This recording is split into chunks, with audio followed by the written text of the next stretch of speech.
Hi dear students, in this video I am going to discuss about care of patient with fluid and electrolyte imbalance. So about this I am going to discuss now. So we will see, what is meant by body fluid and how the body fluids compartments are there. That thing now I will explain.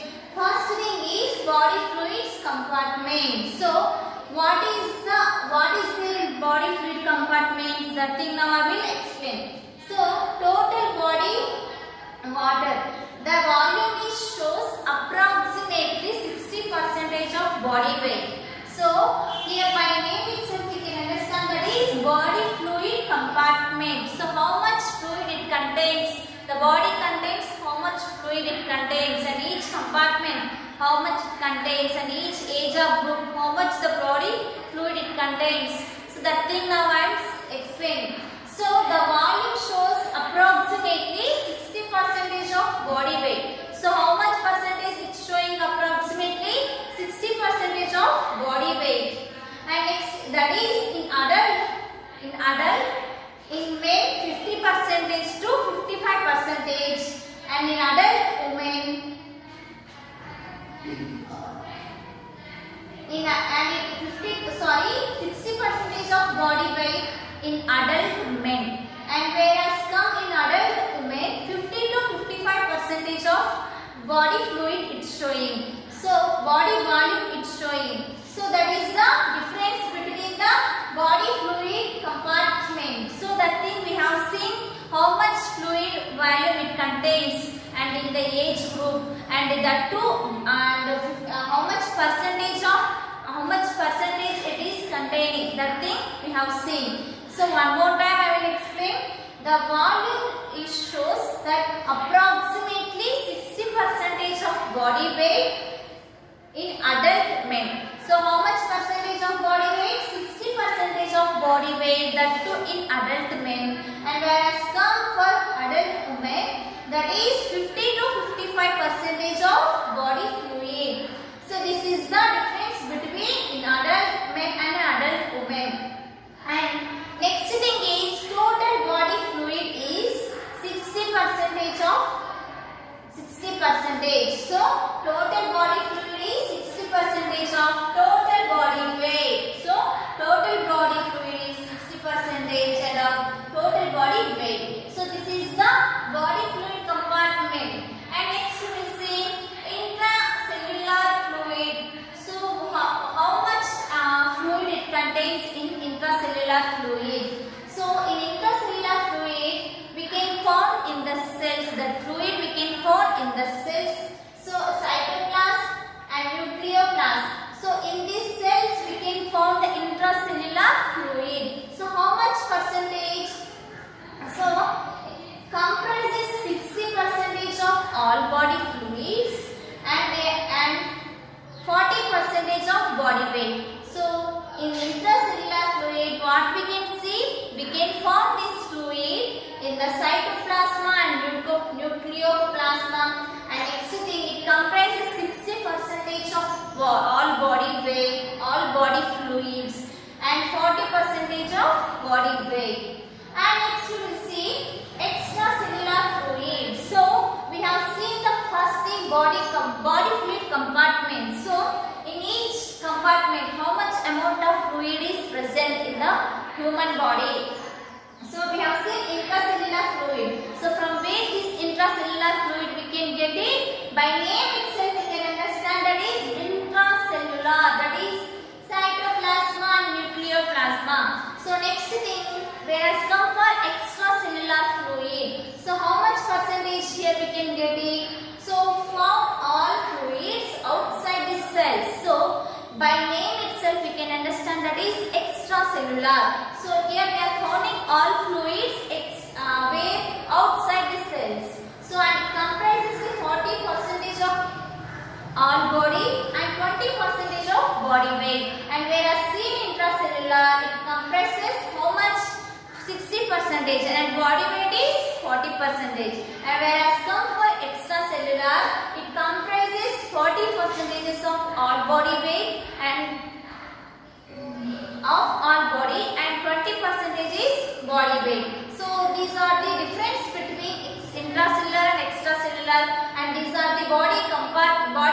compartments. So not only this, there are in this extracellular fluid can form in cerebrospinal fluid and synovial fluid and vitreous body of eyes. So here we can form these fluids, and whereas where we have seen in extracellular, where we are finding that is in intracellular. So in cells we are finding that fluid, and in extracellular we can form this fluid outside of the cells, and as well as these things, where cerebrospinal fluid, and this is also one type of fluid, and synovial fluid and vitreous of body eyes. So these are the extracellular fluid, and it contains how much percentage? 40% of all body and 20% is body weight. And next we will see plasma. So mostly in plasma it contains 5%. So next thing, transcellular fluid is 1 to 3%. So these are the body compartments we can see in the human body. So these are the body fluid compartments. So one more time, in body fluid compartments, in adult women 60% of body weight, and next thing in adult women 50 to 55%, and next thing whereas come for intracellular, it contains how much percentage? 60% compresses and 40% is body weight, and that too we can find it in cytoplasma and nucleoplasma, and whereas come for extracellular we can find it outside of the cells, and how much it comprises? 40% and 20% of the body weight, and it can not only from this outside of the cells we can find the fluid in cerebrospinal fluid and synovial fluid and vitreous body of eyes. And next thing, plasma contains 5%, and next thing, transcellular fluid is 1 to 3%. So these are the body fluid compartments we can see. So next we will see the depend on the age, how much total body fluid and the percentage of body weight. So that thing now we will see. So first in age group, full-term newborn. So how much it contains where in total body fluid and percentage of body weight, that is 70 to 80%. So in newborn, in full-term newborn, there is a 70 to 80%. And next thing in first year, so 1 year age group, how much it contains? 64. So these are the difference between full-term newborn and 1 year group of age. And whereas come for puberty to 39 years, so how much it is containing in men? 60%, and whereas come for women 52.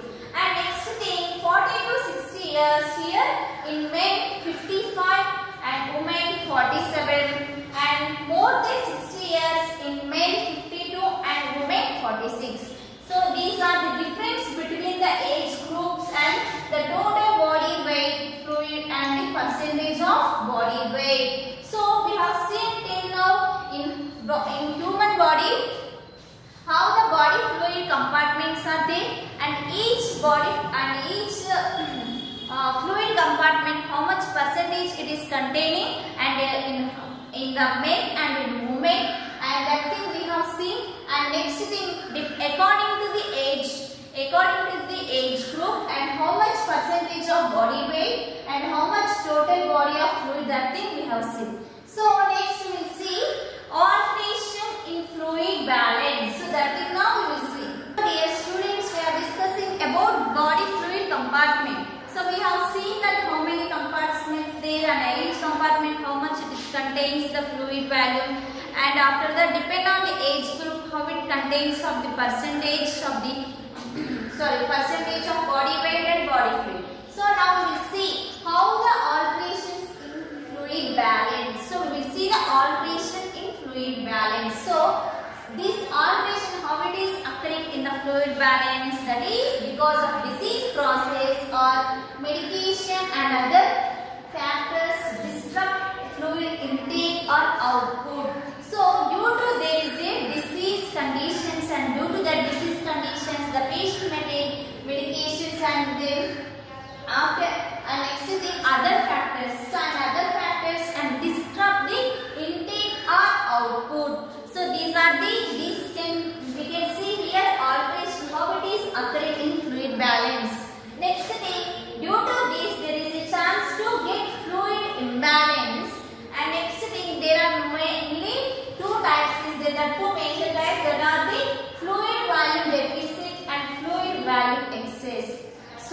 how alteration is occurring in the fluid balance. So disease process and medication and other factors disrupt intake or output, and it causes the fluid imbalance. So in this fluid imbalance there are two major types is there, that is fluid volume deficit and fluid volume excess. So we will see what is meant by fluid volume deficit and what is meant by fluid volume excess.